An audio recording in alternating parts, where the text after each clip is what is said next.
the solo vehicle collision in Harbor or Hawthorne Boulevard, north of Palos Verdes Drive.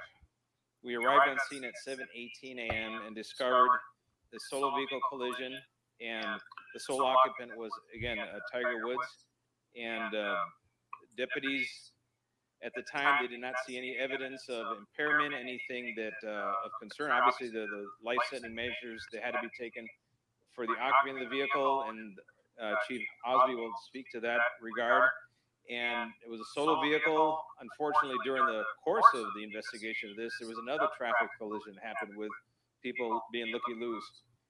But that, thankfully, there was no injuries associated with that. The vehicle traveled several hundred feet from the center divider at the intersection and rested on the west side of the road in the brush. Sustained major damage to the vehicle. You've seen all the images of that. And with that, our Lomita Sheriff Station will be conducting the traffic investigation.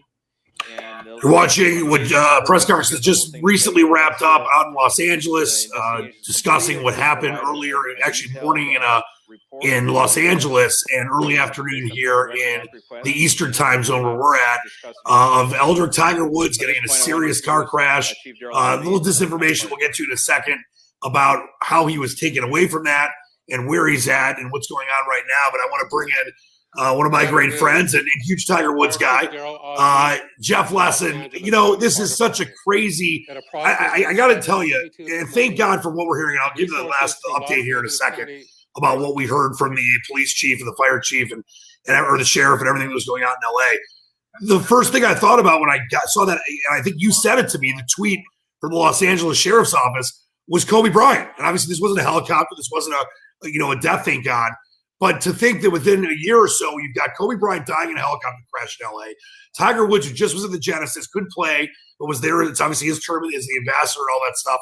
Gets in a serious car crash where, you know, his legs had a serious injury. Pretty overwhelming stuff, Jeff. The biggest golfer in the world, one of the greatest athletes ever. Yeah, he's still in surgery. We wish him, of course, a complete recovery. The first thing I thought of is when you hear they use the jaws of life to get him out of there, you think, God, I hope he survives. I mean, the guy has kids, right? So that's first of all. Of course, his golf career, as great as he is, that's secondary at this point. He had just come off his fifth back surgery. And why that is really significant is because if you remember, and you hate to bring this up at this time, and they did mention that they are not being investigated as driving under the influence.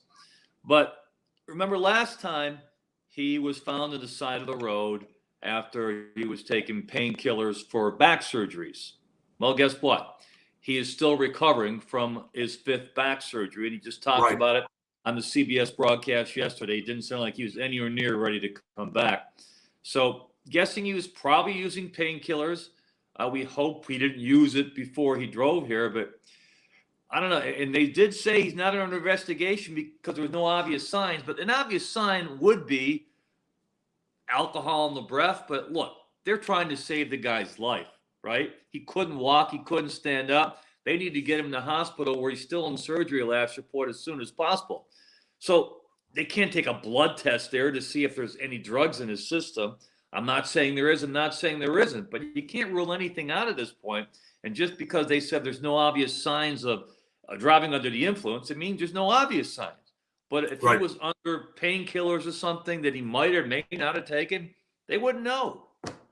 Well, and a couple things just to clear up, and they literally just announced this on the press conference, and you mentioned the jaws of life. So what they had said, and that's what the reports that we were getting were, is that they ended up not using the jaws of life. They used one of those things that kind of can give you leverage to open up metal, and then they used a axe. So that's not that it makes it that much better, but thank God, because like you said, Jeff, you think jaws of life, life-threatening injuries, but luckily that's what they had said, the officials in that press conference just ended, that they used some kind of the car. Look at the front. It's just terrible.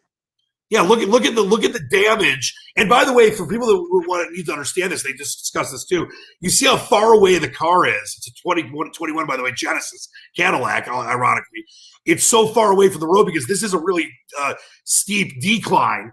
And I guess the authorities say they always catch people going 80, 90 miles an hour around. This is near the coast. And that's why, when it flings off, It goes that's really far away from the road, Jeff. So two things. One, like you said, thank God he's okay. And from what we know right now, but I know you said he's been in surgery. The one report that I heard, and nothing's official yet, is that he has 2 broken legs. Whether they're broken or not, we know that they're severe and serious leg injuries. And as you mentioned, he is okay for now from what we're hearing. He's not in life-threatening situations. He's not in critical condition or anything. But, boy, you look at, just doing that interview, as you mentioned, on CBS over the weekend. Some people were kind of, poking fun at him on Twitter, saying the edibles had kicked in. He looked maybe a little high or something. But you said 5 back surgeries, Jeff. The guy, he's trying to do whatever he can. And that win of the Masters, was so historic when he hadn't won a major since the '08 U.S. Open at Torrey Pines. And to see what this guy has done in so many ways for not just the game of golf, but what he's grown as a person. Tarico was talking about this a little while ago, and so is Steve Sands for the Golf Channel, that the interesting thing has been watching him grow as a human being after all the issues he had, and he was so private earlier. He's really let people in the last 10, 15 years. So that's something that I think is really weighing with people kind of being interested in those Tiger Woods documentaries on HBO. This is just it's a very sad situation, and you hope it doesn't end his career, Jeff. I want to ask you, we're not doctors, but if you got 2 broken legs, I know that a doctor on NBC just said that it would be at least 2 months, but it could be a long time. What do you think about his future as a golfer? Who knows at this point? But, you could liken it back to Ben Hogan. I forget how old he was. He was probably maybe a little bit younger than Woods when he got in his auto accident. Woods is, 44 now? But Hogan came back from it. They didn't think he'd ever walk again. He came back and he won another golf tournament. That's what Tiger has to hope for. But Hogan, before the accident, didn't have the 5 back surgeries. Tiger just coming off one.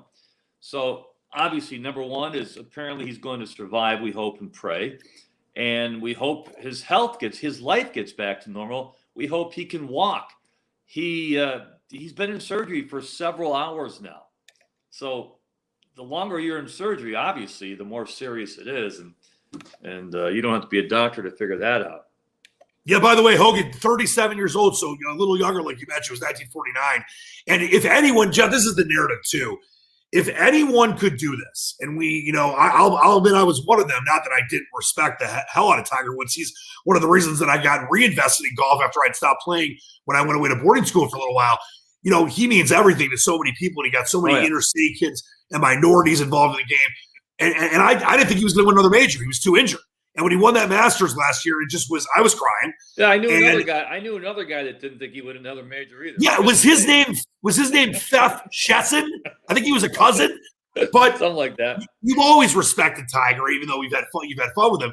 But if anyone could do this, like a la Hogan, as you mentioned, and come back and after 40 plus years old and compete again, it would be Tiger Woods. Because the guy sleeps, breathes, eats, loves the game of golf. He's obviously, as I mentioned, grown as a human being, and golf isn't everything as much as it used to be as he gets older. His son playing in that, the PNC Challenge, Charlie, his son, and how Tiger embraced his father in '97 after the historic Masters win, and then Charlie embraced his father after the win at Augusta. If there's anyone that could do it, Jeff, it's Tiger Woods. I guess. But the question is, would he want to at this point? Right. Because let's look at it realistically. 44 years old, had that miraculous win of the Masters a couple years ago. Since then, he hasn't been playing that well. Even before he was injured this year, wasn't playing all that great. Was playing okay, competitive, but really not a threat to win.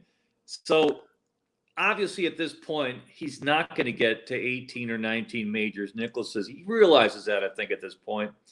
And if he can't do that, and now he's got this awful accident to come back from, I don't know if that's enough incentive. Even if you maybe it's a 1-2 year road back, who knows? Does he want to? Why would he need this? Because he's all about the majors. Is it realistic to think after this, if he's got to be away for, assuming he can come back at all? I got to believe he's not coming back at all this year. Who knows? But I mean, is it realistic to think he could win more majors? 3 of them to catch Jack? I don't think so. I don't think so either. But I mean, if he wants to, he'll do whatever he can to try to. And by the way, I don't know if you saw this, Jeff. He was on his way to a training shoot with David Spade And now I'm forgetting the other athlete. He was on his way to He do was some supposed he was going to be playing golf at the shoot with Drew Brees and the quarterback Justin Herbert. Yep, and I know David Spade was going to be there too as a friend of his. Yeah. So just as you look at these pictures, it's just, you know, I just after what I mentioned, what happened with Kobe, it was just shock to me when you sent that tweet to me and this news stuff. It was amazing. You said that to me. The LA County Sheriff's Department tweeted out what happened because they obviously know it's, you know, it's a celebrity and they understand what went through with the Kobe stuff. And no one had reported on it right away. And then it finally became, it's been on every news channel in the country. I mean, it's NBC News just broke through and all the cable news channels are doing, but you mentioned Bob Costas was on CNN as a contributor there. So this is obviously, you know, worldwide news right now. And you just wish nothing but the best for the guy. And obviously you hate to see someone that's trying to make a comeback yet again that couldn't play, you know, wasn't going to play for a little while, trying to rehab and just got done with that fifth back surgery, as you mentioned. And now might have 2 broken legs or serious leg injuries. And like you said, is it going to be worth it for him, you know, now with his kids and a family and all the things he's been through to try to do it one more time? My guess is he will at least will try it. But at this point, it's being alive. It's all that matters right now. Yeah. I would think right now it's about quality of life for him. Yeah. I mean, at this point, at age 44, coming back from his 5th back surgery, now this awful accident, and God knows what's going to happen to his ability to walk even in short term or long term. Obviously, we hope there's a full recovery. Who knows how long it'll take? And who knows if he would want to even put the work in to get back on the PG Tour at this point. Would that be worth it to him? I don't know. All right. Well, before we go on a positive note, and obviously we wish nothing but the best for Tiger, and I'm sure we'll get some more updates as we go here from the hospital and what's going on with his surgeries and all that stuff. I believe, is this year 45? You do have the longest running golf show, consecutive golf show in America. Is this year 45? It's actually 25, so you're not that far. I knew it was 25. It's your, what is that? It's 25, 50 is silver. Or no, it's 25 silver? 25 silver. Yeah, so it's the silver anniversary. If I'm still doing Lesson on the golf. golden anniversary, then you really got a story. But no, it's silver. Yeah, 25 years Lesson on Golf. Sunday mornings, 8:97 the ticket. We start the week before the Masters, Sunday, March 28th. And looking forward to bringing the best deals in golf. They're out there right now at lessonongolf.com. Can't wait, Jeff. Love you, my man. It's obviously a tough day to be talking about golf, but thanks for joining me. And we wish nothing but the best to Tiger Woods. And let's hope we do see that 5th or 6th comeback of his. It seems like, and he's holding another or wearing another green jacket down the road at some point. Jeff, thanks so much. All right, see you, buddy. All right, for Jeff Lesson, I'm Dan Leach. We'll see you next time on the Task Force. Until then, wear a mask, wash your hands, believe in the dream, spread love, not hate. Peace.